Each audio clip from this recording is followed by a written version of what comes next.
오늘 말씀은 요한복음 6장 60절부터 71절까지 보겠습니다. 154쪽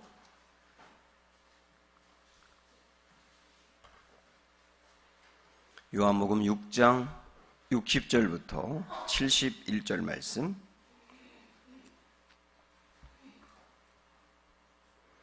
제자 중 여럿이 듣고 말하되 이 말씀은 어렵도다. 누가 들을 수 있느냐 한데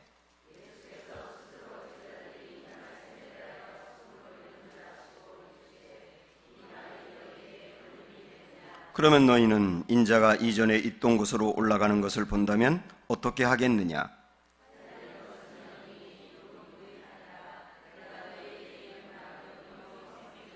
그러나 너희 중에 믿지 아니하는 자들이 있느니라 하시니 이는 예수께서 믿지 아니하는 자들이 누구며 자기를 팔 자가 누구인지 처음부터 아심이로라.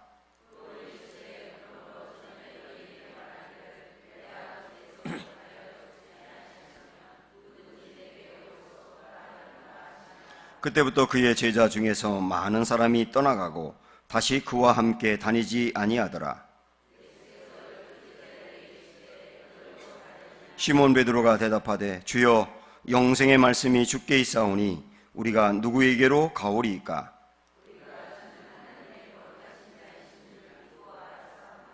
예수께서 대답하시되 내가 너희 12를 택하지 아니하였느냐? 그러나 너희 중에 한 사람은 마귀니라 하시니 이 말씀은 가로 시몬의 아들 유다를 가리키심이라. 그는 12 중에 하나로 예수를 팔 자로라. 아멘. 네, 오늘도 주변에 있는 분들 서로 인사 좀 나누시지요. 네, 사랑합니다. 축복합니다.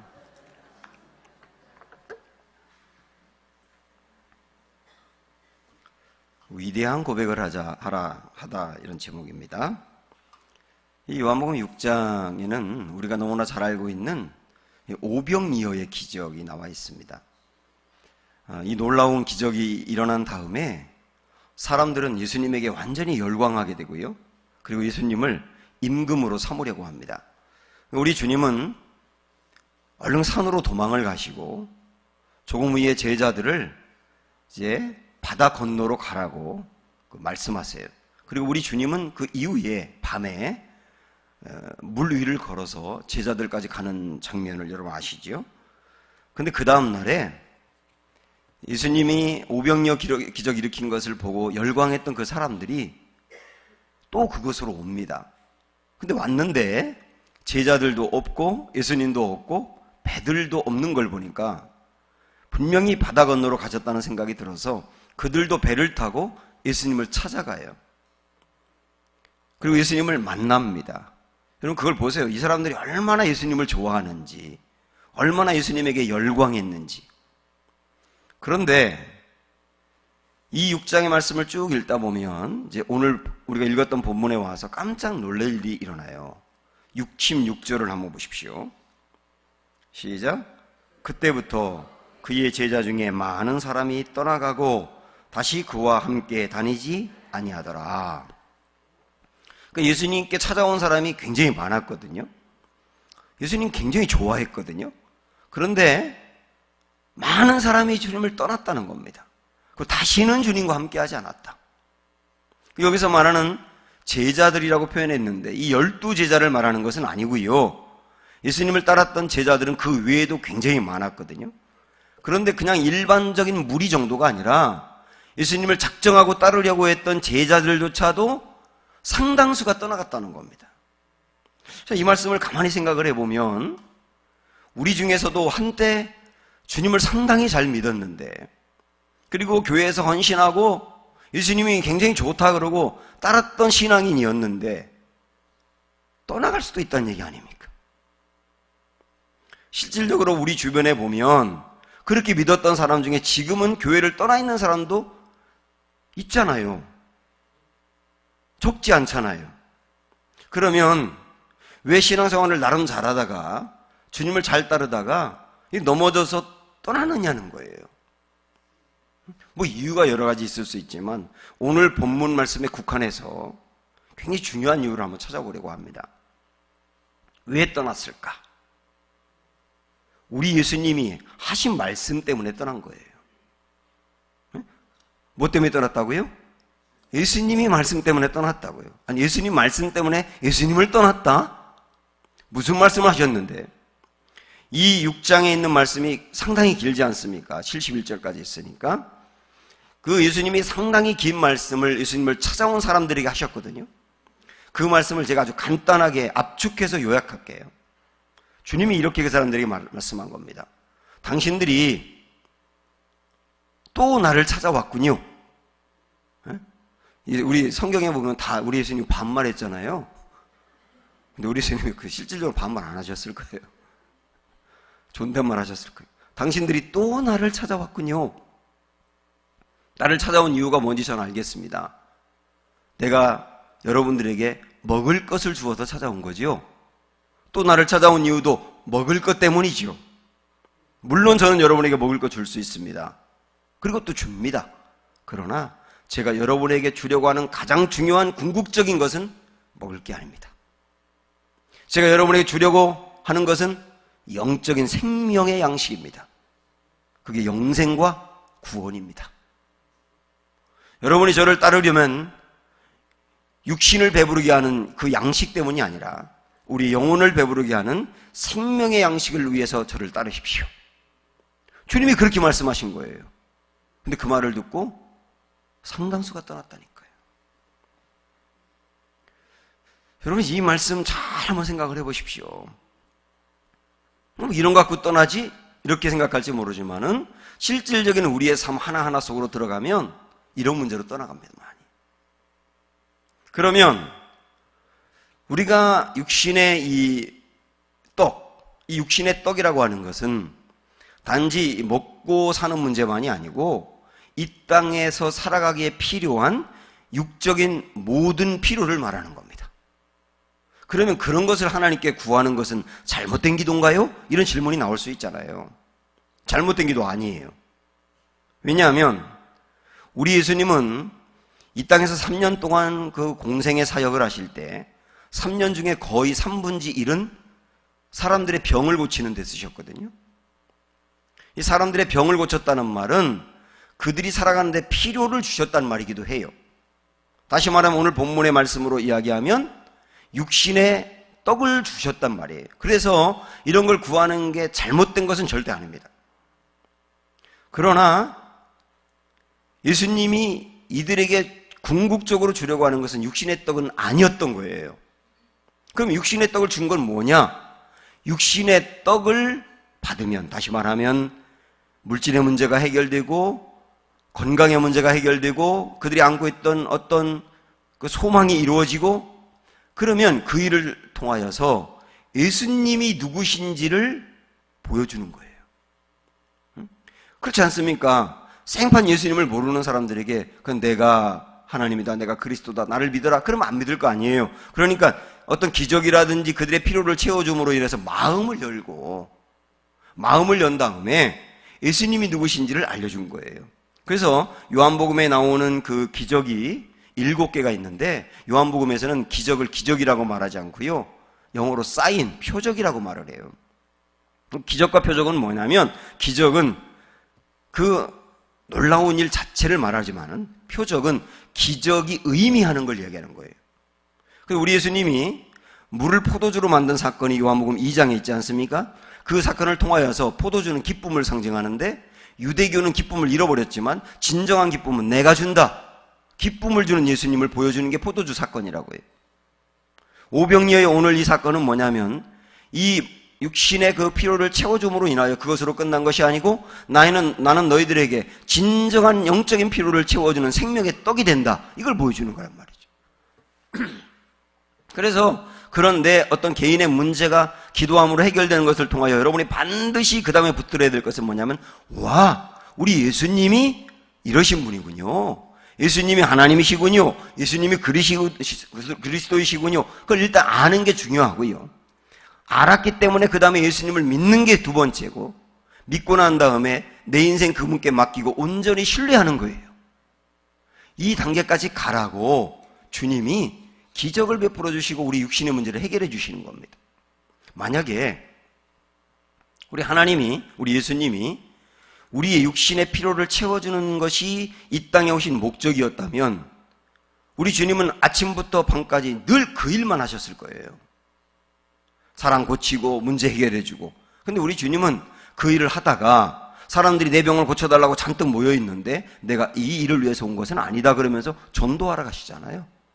기도하러 가시잖아요. 그걸 통하여서 우리 주님이 알려주는 것은 뭐냐면 내가 이 땅에 온 궁극적인 목적이 그것은 아니라는 거예요. 만약에 우리가 개인의 필요와 육신의 문제를 해결하기 위해서 예수님을 믿고 그리고 기도를 한다면 열심히 기도할 겁니다. 내 개인의 문제니까요. 그러다 보면 응답이 될 거예요. 정말 감사하고 좋겠죠? 그럼 그 다음에 대부분 어떤 소원이 또 생기느냐면 또 다른 문제를 해결하고 싶은 거예요. 그걸 또 해결받지 않습니까? 그럼 이제 나는 만족해요. 주님 한 분만으로 충분해요. 그러는 게 아니라 또 다른 소원이 생기는 거예요. 이 사람의 마음은 채울 길이 없어요. 채워도 채워지지 않는 게 사람의 마음이거든요. 평생도록 잘못하면 문제 해결받고 문제 소원 아래고 문제 해결받고 문제 소원 아래고 평생 그러다가 해결 안 되면 낙심하고 이런 신앙생활이 될 수 있다. 상당히 미약한 신앙이죠. 잘못하면 이런 분들은 시험에 들기 쉽고요. 주님을 떠나가기도 쉽다는 겁니다. 오늘 본문에 이 사람들이 왜 주님을 떠나갔다고요? 목적을 거기에 두니까. 목적을 거기에 두는 사람들은 한때 뜨거웠을지 몰라도 얼마든지 떠날 수 있다. 이게 정말 중요한 말씀입니다, 여러분. 중간에 다시 한번 요약을 해드리면 개인의 필요, 육신의 필요 구하라. 주님은 주신다. 그러나 그것이 궁극적인 목적이 되면 큰일 난다. 그런 개인의 필요가 기도로 응답되면 주님을 바라보고 주님이 어떤 분인지를 알고 영생과 구원에 대한 소망을 품고 그걸 이미 받았다면 주님께 내 인생 맡기고 나아가고 신뢰해라. 아멘. 이렇게 나가는 게 신앙생활이에요. 여러분 불쌍한 사람이 누군지 아십니까? 예수를 안 믿는 사람이 불쌍한 사람이에요. 저는 목회자로서 분명히 그렇게 생각을 해요. 그런데 그들보다 더 불쌍한 사람이 누군지 아세요? 평생도록 교회를 다녔는데 영생을 얻지 못하는 사람이에요. 잘못하면 우리가 육신의 필요에만 초점을 두고 신앙생활을 하면 이 육신의 필요가 진정으로 구원과 영생으로 가는 것을 막을 수도 있어요. 내 생각과 초점이 거기에 있으면요, 그것 때문에 진정으로 중요한 영적인 것이 막힐 수 있다니까요. 그들이 정말 불쌍할 수 있는 겁니다. 그렇게 본다면 오늘 베드로가 했던 이 고백이 얼마나 위대한지를 알 수 있습니다. 많은 제자들이, 수많은 제자들이 예수님을 떠났다고 했잖아요. 다 떠나고 12제자만 남은 겁니다. 열광하던 그들이 다 떠나고요. 그때 예수님이 제자들에게 묻거든요. 67절 보세요. 시작. 예수께서 12제자에게 이르시되 너희도 가려느냐. 오늘 우리에게 질문합니다. 사를 잠깐 보시겠어요? 우리에게도 주님이 너희도 가려느냐. 혹 육신의 필요가 채워지지 않는다 할 때 너희도 가려느냐. 이 시간 여러분에게 묻는다고 생각을 해보십시오. 뭐라고 대답하시겠어요? 68절에 있는 베드로의 이 고백이 저는 우리의 고백이 되기를 소망하면서 읽어보겠습니다. 68절 시작. 시몬 베드로가 대답하되 주여 영생의 말씀이 주께 있사오니 우리가 누구에게로 가오리까? 아멘. 영생의 말씀이 계신데, 영생이 내 옆에 놓여 있는데, 이 땅에서의 짧은 인생이 아니라 영원한 삶이 내 앞에 펼쳐 있는데 그 영원한 삶이 주님으로부터 오는데 내가 누구에게 갑니까? 이게 베드로의 고백이고 우리의 고백이 되어야 되는 거예요. 예수님이 고향에서 대접받지 못했다고 그랬죠? 우리 예수님이 고향에서 왜 대접을 받지 못했을까요? 생각을 해보십시오. 다른 데서는 예수님이 열광한 사람들이 그토록 많았는데 고향에서는 유독 사람들이 예수님을 외면해요. 인간 예수님을 외면한 건 아니에요. 예수님이 당신을 그리스도라고 했기 때문에 외면해요. 자, 생각을 해보십시오. 고향 나사렛 사람들은 어릴 적부터 예수님을 알아요. 예수님의 집이 목수집이었거든요. 그때 당시에 목수는 목공소를 차려놓고 사람들이 와서 주문하면 만들어주고 하는 가구 공장이 아니었어요. 연장 둘러매고 집집마다 다니면서 의자 고칠 거 없어요? 뭐 만들어 드릴 거 없어요? 그러면은 이거 고쳐주세요. 그러면 그거 고쳐주고 돈 주면 받고 나중에 줄게요. 그러면 예상상부에 걸어놨다 안 주면 못 받고. 그래가지고 이때 당시에 목수들은 전부 다 가난했어요. 우리 예수님이 어릴 적부터 가난했다고요. 마을 사람들이 다 알아요. 저 집 가난하다는 거. 그리고 예수님이 30세에 사역을 시작했는데, 하나님의 사역을 시작했는데, 그 다음에는 집도 없고 12명 떠돌아 다니면서 이 집 저 집 가서 얻어먹는단 말이에요. 그때 그 모습을 마을 사람들이 본 겁니다. 아니, 나이가 30이 됐는데 사람들 우르르 끌고 다니면서 얻어나 먹고 거지와 뭐가 달라? 아니, 근데 그 사람이 그리스도야? 우리가 구약에서부터 기다리던 메시아라고 하는 분이 밥이나 얻어먹고 가난하게 사는 게 메시아야? 이런 고민이 안 되겠어요? 그러니까 그들이 예수님을 외면할 수밖에 없는 거예요. 오늘날 우리들에게도 우리들 중에 사는 게 어렵고 육신에 병이 있다거나 아이들이 말썽을 피우며 가정에 우환이 있을 때 믿지 않는 친척들이라든지 주변에 있는 사람들, 심지어는 교인들까지도 우리에게 그런 말 할 수 있는 거예요.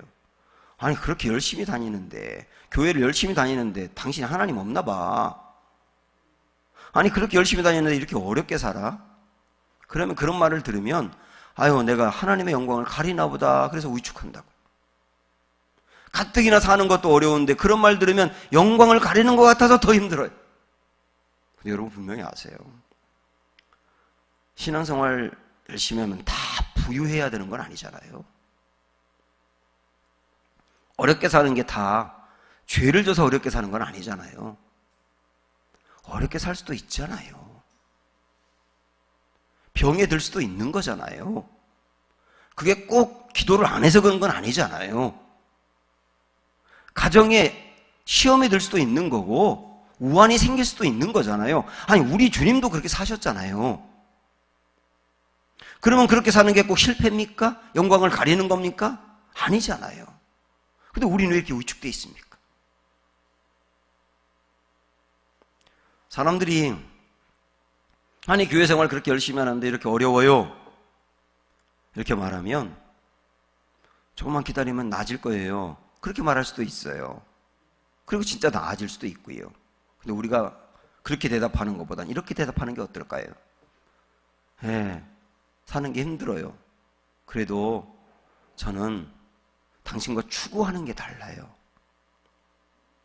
이 세상에 살지만 이 세상에서의 부유함이라든지 이 세상에서의 잘됨 자체가 저의 목적은 아니고, 그러면 좋겠지만 저는 영생이 있다고 믿는 사람이고 그리고 구원이 있다고 믿는 사람이기 때문에 그걸 추구하고 살아요. 당신이 그것을 안 믿을 수 있을지 몰라도 저는 당신도 그 은혜를 알기를 원하고요. 제가 영생과 구원을 소망을 품고 살다 보니 좀 어려워도 당당히 살 수 있고요. 어려움을 믿음으로 극복해 나갈 수 있고요. 저는 이런 은혜를 많은 사람이 받도록 예수님을 증거했으면 좋겠어요. 여러분, 이런 당당함이 우리에게 있으면 안 될까요?